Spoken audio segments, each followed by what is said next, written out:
It's kind of amazing how many people don't know this trick yet. This is something that I've been doing for a long time, and it can be very helpful in the event of an emergency. As you know, during COVID, there were certain things that you could not find on a shelf, such as toilet paper, water, certain food items, and these propane bottles were also included in that. They were completely wiped off of the shelf, and that makes this trick that much more beneficial for you. Now, most people don't realize that these 20-pound containers of propane behind me are not allowed to be used in your home, but there is a workaround in refilling these 1-pound bottles. So that's what we're going to show you how to do today. Now, this is really advantageous because a lot of times we have something like our buddy heater or maybe a camp stove, but we don't have a way of getting a 20-pound tank connected to it.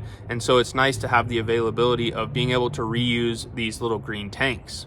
Now, as far as the safety concerns with this, obviously you want to do this outside. When you hook it up and disconnect it, it's letting some out, and that can be potentially dangerous if there's any source of ignition. Now, another thing that a lot of people mention is that it's technically illegal to transport these. So if you're choosing to refill these, legally, you're not supposed to transport these. As you can see, you can get fined about $75,000. Granted, I'm not sure who would enforce that these are refilled. Like, I don't think a police officer would be like, oh, those are clearly refilled. But something just to keep in mind. If you're refilling these, it's probably better to use them in your home for a stove or a heater or something of that nature. Okay, so this is what we're going to be using here. There's several different adapters that you can buy to refill these 1-pound bottles. Some of them just have one attachment with no valve. You just thread it on and it immediately starts filling.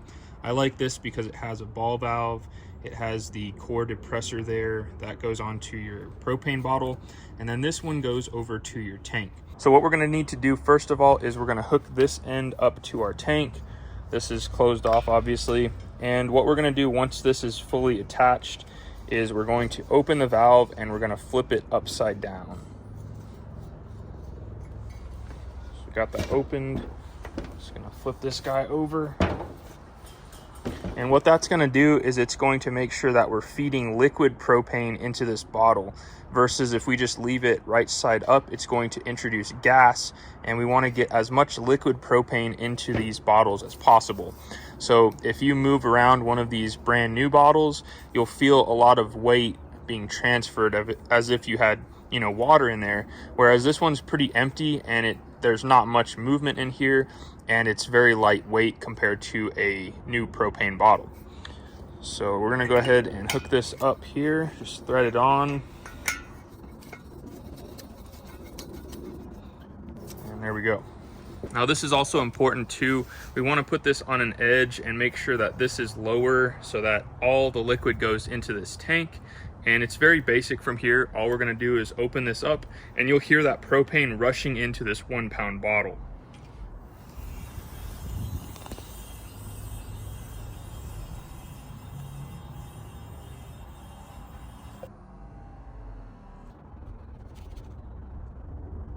Now, some people say if you take these propane bottles and put them in the freezer, that will allow more of this propane to get sucked into the propane bottle. I did charge another bottle when it was cold outside and there was still some frost on the bottles, and I do feel like it charged a lot better. But basically all we're doing is transferring this pressure to here. These are always the same pressure, even when they're brand new. It's not like this has more pressure because it's bigger. It just has more volume, more capacity since it's a 20-pound tank. Okay, so now that that's full, we're going to take this off. And this is one other thing that you can do to make sure that you get this completely full, is you can bleed off a little bit of the air right here by poking this about 10 times or so.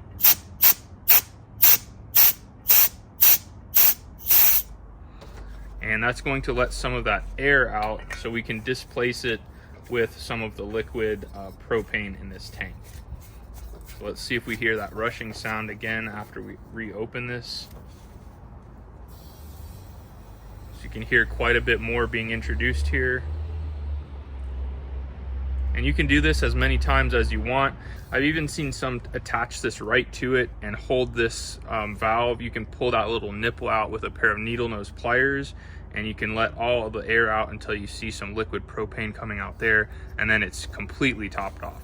but doing it this method I think is a little bit safer, and you can get a lot of usage out of this 1 pound propane tank now. Now, as you can see, the net weight right here is 1 pound. So you can choose to use a scale if you want, like a kitchen scale or something of that nature, to make sure that this is exactly at 1 pound. I've heard of some instances where this safety feature right here, to keep this from exploding, the propane will actually vent out of this. So if it's in a vehicle or in your home, that can be extremely dangerous. So make sure that you don't overfill them. Another thing is you can get little caps for these. So if you have a few that you've refilled, sometimes the older ones are notorious for leaking right here. So my recommendation is to just pick up a 10 pack of those caps and just keep them on. If you have these in your vehicle, it's nice to have some caps to put on those. Well guys, it's that easy to refill a 1 pound propane bottle. Now, if you want to see some really cool methods of heating and cooking in the event of an emergency where you don't have electricity or gas, check out this video right here, and we're going to show you 3 really good ways to stay warm and to stay fed in the event of an emergency. Until next time, you guys be safe. Later.